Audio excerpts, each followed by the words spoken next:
প্রিয় দর্শক, বিস্ফোরক সংবাদ নিয়ে হাজির রাতের সংবাদ। সংস্কার বাস্তবায়ন আলোচনায় বক্তারা বলেন 25-50 বছর পরেও আওয়ামী লীগের কেউ ফিরে আসে তাহলে তাকে মৃত্যুদণ্ড দিবে, এমনটাই মন্তব্য করেন বক্তারা। আরো বলেন আওয়ামী লীগ 100 বছর পরও ফিরে এসে সেটাই করবে। চলুন দর্শক, ভিডিওটি স্কিপ না করে সম্পূর্ণ দেখে আসি গুরুত্বপূর্ণ আলোচনা। যদি 25 বছর পর 50 বছর পরেও আওয়ামী লীগের কোনো নাতি পুতি কেউ ফেরত আসে, আপনাদের বয়সে 101 বছর হলে আপনাকে মৃত্যুদণ্ড দেওয়া হবে। ইন্ডেমনিটি কিন্তু বঙ্গবন্ধু শেখ মুজিবুর রহমান হত্যার পরেও দেওয়া হয়েছিল। ইন্ডেমনিটিতে কিচ্ছু আসে যায় না। অ্যাডভার্স সরকার আসলেই আপনার বয়স 70 হলো, ওই আসিফ মাহমুদের বয়স 70 হোক, তাকে নিয়ে আমি ঝুলিয়ে দিব। বঙ্গবন্ধুর জাতির পিতা হিসাবে বাদ দিলেও এবং ছবি ঝুলাবেন না কালকে থেকে, কিন্তু এই সরকার 17ই ফেব্রুয়ারি আপনারা ওত দিয়েছেন, সেই থেকে এ পর্যন্ত যে চলমান অপরাধ করেছেন, সংবিধান ভায়োলেট করছেন, সেটার জন্য শাস্তি 9 বছর যাবত আমি না বললেও এরশাদ সাহেবের পরের থেকে দেখব যে বাংলাদেশটা দুই ভাগে বিভক্ত, আমলা এবং সাধারণ জনগণ।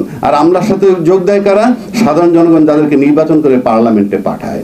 তখন আমলা আর ওই সরকারের প্রতিনিধি একত্র হয়ে যায় তারা ইসরায়েল, আর দেশের বাকি জনগণ হইল ফিলিস্তিন।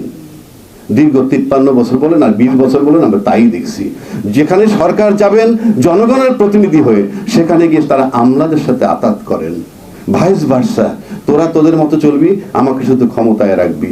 আমরা ইসরায়েল, 17 লক্ষ লোক ইসরায়েল, 17 কোটি লোক হইল ফিলিস্তিন। এইভাবে চলে আসছে বাংলাদেশ। এখন দুই পক্ষের বাঁচার উপায় কি? দুই পক্ষ মানে কাদেরকে বলছি আমি? দুই পক্ষ বলতে ছাত্র আন্দোলন করেছে, তাদেরকে নাকি আবার ইন্ডেমনিটি দিবে। আর ইন্ডেমনিটি মানে কি? দায় মুক্তি। দায় মুক্তি মানে আমি অপরাধ করছি, আমি অপরাধ তো করি নাই। কারণ আমি তো সরকার বদল চেয়েছি, আপনারা সবাই চেয়েছেন। বিএনপি যারা ক্ষমতায়, তারা নাকি ধান খেতে ঘুমিয়েছে, তাদের বিরুদ্ধে 1 লক্ষ মামলা, তাদের বহু লোক গুম হয়েছে, খুন হয়েছে, ইত্যাদি ইত্যাদি। তো সেই খুনের ভিকটিম তো আপনারা, ঘুমের ভিকটিম আপনারা। তাহলে আপনাদের এত গরিমসি কেন এটা করতে? তাহলে আপনি যাদেরকে দায় মুক্তি দিচ্ছেন, সেখানে নাম আসবে কাদের? যেগুলো আমরা চিনি, অন্তত সদয় ছেলে পেলের নাম আসবে, বাকিগুলো একটা আসবে না। এদেরকে দায় মুক্তি দেওয়ার মানে হচ্ছে তো তোমরা একটা অপরাধ করছো। আমি জানতে চাই, সংসদে যদি সাহস থাকে, যদি আপনাদের মনে করেন এরকম অধিকার থাকে, পার্লামেন্টে প্রস্তাব উত্থাপন করেন কালকে সরকারি পক্ষ থেকে অথবা বিরোধী দলের পক্ষ থেকে, যে জুলাইতে যে ঘটনাটা ঘটছিল, সেই ঘটনার সন্ত্রাসী ঘটনা, সেই ঘটনাটা কি মানে কি সরকারি ঘটনা বা সন্ত্রাসী ঘটনা কিনা, এই ব্যাপারে প্রস্তাব আনেন। আমরা দেখতে চাই পার্লামেন্টে পাশ করে কিভাবে হয়। যদি এটা সন্ত্রাসী ঘটনা না হয়, তাহলে তো আমার দায় মুক্তির বিষয় নাই। আর দায় মুক্তির বিষয় হচ্ছে যে আমি একটা অপরাধ করেছি, আমাকে দায় দেওয়া হইল। আমরা তো ইন্ডেমনিটি বিল যাকে বলে, ইন্ডেমনিটি কিন্তু বঙ্গবন্ধু শেখ মুজিবুর রহমান হত্যার পরেও দেওয়া হয়েছিল। ইন্ডেমনিটিতে কিচ্ছু আসে যায় না। অ্যাডভার্স সরকার আসলেই আপনার বয়স 70 হলো, ওই আসিফ মাহমুদের বয়স 70 হোক, তাকে নিয়ে আমি ঝুলিয়ে দিব। কিন্তু আমার প্রশ্ন হচ্ছে দায় মুক্তিটা কিসের? আমার তো দায় নাই। আমি দেশকে মুক্ত করেছি, জনগণকে মুক্তি দিয়েছি, সেটার জন্য যদি আমার দায় মুক্তি সনদ নিতে হয়, এটা ট্র্যাজেডি।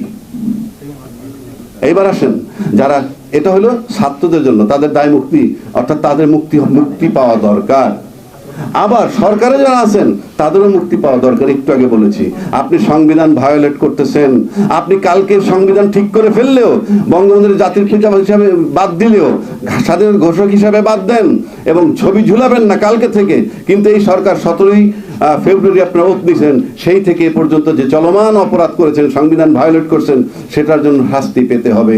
যদি 25 বছর পর 50 বছর পরেও আওয়ামী লীগের কোনো নাতি পুতি কেউ ফেরত আসে, আপনাদের বয়সে 101 বছর হলে আপনাকে মৃত্যু। দর্শক, চাঞ্চল্যকর সব সংবাদ দেখতে আমাদের খুলনা চ্যানেলটা সাবস্ক্রাইব করে বেল বাটনটি অন করে পাশে থাকুন।